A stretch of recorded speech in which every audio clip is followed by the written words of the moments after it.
अस्सलाम वालेकुम, मैं हूँ अफशा और आप देख रहे हैं अफशा फ्लेवर्स। तो आज आपके लिए मैं जो रेसिपी लेकर आई हूँ वो है सिंगापुरियन राइस की रेसिपी, जिसको मैं बनाऊँगी अपने स्टाइल में। और आप इसको रेसिपी को मेरी फॉलो करते रहिएगा और गौर से देखिएगा, क्योंकि मैं आपको बताऊँगी इसमें बहुत ही आसान तरीके से ये सिंगापुरियन राइस जो है वो कैसे बनते हैं। देखने में आपको ये रेसिपी बहुत मुश्किल लग रही होगी, लेकिन अगर आप मेरी रेसिपी को फॉलो करते रहें तो आपको ये रेसिपी जो है वो बहुत ज़्यादा आसान लगेगी। तो चलें हम बनाते हैं जल्दी से अपने सिंगापुरियन राइस। अपनी रेसिपी को जो है वो मैंने 3 हिस्सों में डिवाइड किया है। पहले स्टेप में मैंने चावल को बॉईल कर लिया था। आपने उसी तरीके से चावल बॉईल करने हैं जिस तरीके से आप चावल बॉईल करते हैं। मतलब आपने चावलों को थोड़े से पानी में बॉईल कर लेना है और थोड़ा-सा उसमें नमक और ऑयल डालकर उसी में पानी खुश करने के बाद तो आपने दम पे रख लेना है। तो हमने दूसरे स्टेप पे मैं तैयार कर लूँगी स्पैगेटीज़। स्पैगेटीज़ को मैंने बॉईल कर लिया था। थोड़े से पानी में मैंने स्पैगेटीज़ को बॉईल किया है और उसमें थोड़ा-सा नमक और ऑयल डाल लिया था और उसके बाद उसे छलनी में छान लिया है। छलनी में छानने के बाद आपने इसमें ऑयल डाल लेना है। ऑयल डालने के बाद ये देखें कितने अच्छे से हमारे खिले-खिले से जो स्पैगेटीज़ हैं वो बनकर रेडी हुए हैं और ये बिल्कुल जुड़े नहीं हैं आपस में। तो आपने भी इसी तरीके से इन्हें बॉईल कर लेना है और अच्छे से छान लेना है, ताकि आपके स्पैगेटीज़ जो हैं वो एकदम परफेक्ट बनकर रेडी हों। तो मैंने अब वेजिटेबल इसकी तैयार कर लेनी है और उसके लिए मैंने लिया है 1 टेबलस्पून ऑयल और इसमें मैं हरी प्याज डालूँगी। हरी प्याज का आपने ये जो हरा वाला पार्ट है वो आपने शामिल करना नहीं करना और ये जो प्याज वाला पार्ट है वो आपने इसमें शामिल करना है। तो ये इसमें मैंने बारीक-बारीक सा काट कर शामिल कर दिया है। इसको आपने हल्का-हल्का सा फ्राई कर लेना है। हरी प्याज की एक अपनी बहुत अच्छी सी खुशबू होती है जो जिससे इसका फ्लेवर जो है वो बहुत अच्छा आता है। तो गाजर जो ली है वो मैंने एक से डेढ़ अदद गाजर ली है और उसे इस तरीके से लंबाई में कटिंग कर ली थी, वो इसमें मैं शामिल कर दूँगी। क्योंकि गाजरें जो हैं वो ज़रा देर से कुक होती हैं, गलने में ज़रा टाइम लेती हैं, इस वजह से आपने सबसे पहले इसमें गाजरें डालनी हैं। गाजर को डालने के बाद आपने इसे हल्का-हल्का सा फ्राई कर लेना है। ये देखें कितनी अच्छी सी हमारी कलरफुल सी एक डिश बनकर अब रेडी होगी। और इसमें आप डाल लें शिमला मिर्च। शिमला मिर्च को भी मैंने लंबाई की शेप में काट लिया था। एक अदद मैंने शिमला मिर्च ली है बड़े साइज़ की। ये हरी प्याज है जिसका मैंने ग्रीन वाला पार्ट जो है वो रहने दिया था, वो मैं इसमें शामिल कर दूँगी। और इन तमाम चीज़ों को आपने इसके अंदर ही ऑयल के अंदर ही फ्राई कर लेना है हल्का-हल्का सा। इसको फ्राई करने के बाद आपने 1 कप के करीब बंद गोभी का लेना है, वो इसमें शामिल कर देना है। और वाइट पेपर पाउडर आपने लेना है 1 टेबलस्पून और ब्लैक पेपर पाउडर भी आपने 1 टेबलस्पून ही लेना है। इसको आप मसाला डालने के बाद चीज़ों को अच्छे से मिक्स कर लें, सब्ज़ियों को अपनी।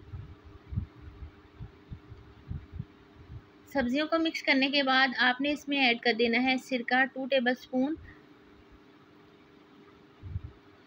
और इसमें सोया सॉस भी आपने 2 टेबलस्पून के करीब इसमें ऐड करना है। बाद आपने इसको अपनी जो वेजिटेबल है इसको अच्छे से मिक्स कर लेना है इन तमाम स्पाइसेस के अंदर जो हमने इसमें ऐड किए हैं, ताकि इसका फ्लेवर अच्छा सा इसके अंदर आ जाए।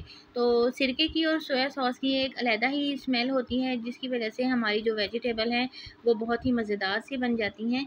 तो आपने इसको कवर करके रख देना है तकरीबन 5 मिनट के लिए, ताकि ये हमारी जो वेजिटेबल्स हैं वो सॉफ्ट हो जाएँ। तो ये देखें वेजिटेबल सॉफ्ट हो गई हैं हमारी हल्की-हल्की सी। तो इसमें मैं हल्का-हल्का सा इसे मिक्स कर लूँगी। और मिक्स करने के बाद आपने इसमें ऐड कर देने हैं जो हमने बॉईल करके रखे थे स्पैगेटीज़, वो तमाम आपने इसमें शामिल कर देने हैं और इसे चम्मच या फ़ोर्क की मदद से आपने इसे अच्छे से मिक्स कर लेना है। तो हमारे स्पैगेटीज़ जो हैं वो बनकर रेडी हो गए हैं। मैंने इसमें थोड़ी-सी स्पाइसी करने के लिए इसमें ऐड की है चिली फ्लेक्स 1 टीस्पून के करीब। तो अगर आप ज़्यादा स्पाइसी इसे नहीं पसंद करते तो आप इसे स्किप भी कर सकते हैं। तो इसमें डालने के बाद मिक्स कर लें और इसके बाद हम अपना थर्ड स्टेप शुरू करते हैं चिकन का। चिकन बनाने के लिए मैंने लिए हैं इसमें गार्लिक का पेस्ट लिया है मैंने 1 टेबलस्पून ऑयल के अंदर गार्लिक का पेस्ट मैं हल्का-हल्का सा फ्राई कर लूँगी। आपने इसे ज़्यादा गोल्डन ब्राउन नहीं करना, वरना एक जो गार्लिक की एक जली हुई स्मेल है वो इसमें आना शुरू हो जाएगी। हल्का हल्का सा आपने इसे फ्राई करने के बाद, ये मैंने लंबाई की शेप में बोनलेस चिकन लिया है। 1 कप के करीब, 1 प्याली के करीब, तकरीबन ये 1 पाव के करीब बनता है चिकन। तो ये तमाम चिकन आप इसके अंदर शामिल कर दें। लंबाई की शेप में आपने चिकन की कटिंग करवा लेनी है और इसको आपने हल्का हल्का सा इसके अंदर फ्राई कर लेना है उस वक्त तक जब तक ये वाइट ना हो जाए। चिकन को अच्छे से वाइट करना चाहिए, क्योंकि अगर हमने चिकन को इसी तरीके से बना लेंगे तो इसकी एक चिकन की जो स्मेल है वो हमारी जो रेसिपी है उसके अंदर रहेगी। तो जब चिकन वाइट हो जाए उसके बाद आपने इसमें हाफ़ टी स्पून के करीब नमक इसमें ऐड करना है और हाफ़ टी स्पून ही आपने इसमें ऐड करनी है चिली फ्लेक्स, और इसको आपने तमाम चीज़ों को मिक्स कर लेना है इसके अंदर, चिकन के अंदर। चिकन को अच्छा सा फ्राई करने के बाद इसमें मैं ऐड कर दूंगी सिरका, तकरीबन 2 टेबलस्पून के करीब सिरका, और 1 टेबलस्पून सोया सॉस और 1 टेबलस्पून चिली सॉस ही आपने इसमें ऐड करना है। और इनको अच्छे से आपने मिक्स कर लेना है और ऑयल के अंदर ही अच्छे से आपने इसको भून लेना है। तो इसको मैं कवर करके रख दूंगी तकरीबन 5 मिनट के लिए, ताकि हमारा जो चिकन है वो अच्छे से गल जाए। तो 5 मिनट हो गए हैं और ये देखें चिकन भी हमारा सही से गल गया है। ये देखें कितना अच्छा सा गल गया है हमारा चिकन। और इसमें मैं शामिल कर दूंगी केचप। केचप आप इसमें केचप यूज़ कर सकती हैं या फिर आप चिली गार्लिक सॉस भी यूज़ कर सकते हैं। तो जो भी आपको पसंद है आप वो इसमें शामिल कर सकते हैं। तो केचप डालने के बाद मैंने इसको हल्का सा मैंने इसको भून लिया है और उसके बाद मैंने इसमें पानी शामिल कर दिया है तकरीबन हाफ़ कप के करीब। थोड़ा सा प्याली में मैंने पानी ऐड किया है, इसमें मैं कॉर्नफ्लोर डालूँगी 2 टेबलस्पून। और आपने इसको कॉर्नफ्लोर को अच्छे से मिक्स करने के बाद जो इसका लिक्विड है अच्छे से आपने इसे मिक्स कर लेना है।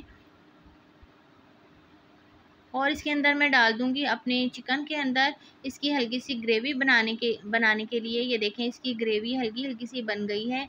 आप इसे थोड़ा सा थिक रखना चाहें या आप इसे थोड़ा सा लिक्विड सा रखना चाहें तो आप इसे अपनी टेस्ट के अकॉर्डिंग भी रख सकते हैं।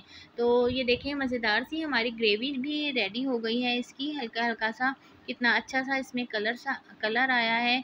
तो अब मैं इसमें शामिल कर दूँगी हरी प्याज। हरी प्याज को बारीक बारीक काट कर आप इसमें वो ऐड कर दें। तो हमारी तकरीबन तमाम चीज़ें रेडी हो गई हैं बनके। तो चलें आएँ अब हम इसकी बना लेते हैं लेयर। सबसे पहले मैंने जो राइस बॉईल करके रखे थे वो इसमें मैं डाल लूँगी। उसके बाद मैंने इसमें ऐड कर दिए हैं जो स्पैगेटीज़ हमने अभी रेडी किए हैं वो इसके ऊपर आप स्पैगेटीज़ ऐड कर दें। तमाम जो राइस है उसके ऊपर अच्छे से आप स्पैगेटीज़ फैला लें। आप अपनी रेसिपी को आसान करने के लिए ये दोनों चीज़ें पहले से भी बनाकर रख सकते हैं। तो जब भी गेस्ट आएँ तो साथ ही आप जल्दी से ये चिकन बनाकर और इसे रेडी करके और अपने गेस्ट को खिला सकते हैं। तो मज़ेदार सी हमारी सिंगापुरियन राइस की रेसिपी बनकर रेडी है। आप इसे घर में ज़रूर ट्राई कीजिएगा और मुझे फ़ीडबैक ज़रूर दीजिएगा। हमेशा की तरह दुआओं में याद रखिएगा और अच्छे से कमेंट ज़रूर कीजिएगा। मिलते हैं अगली रेसिपी के साथ। अपना बहुत ज़्यादा ख़याल रखिएगा। Take care. अल्लाह हाफ़िज़।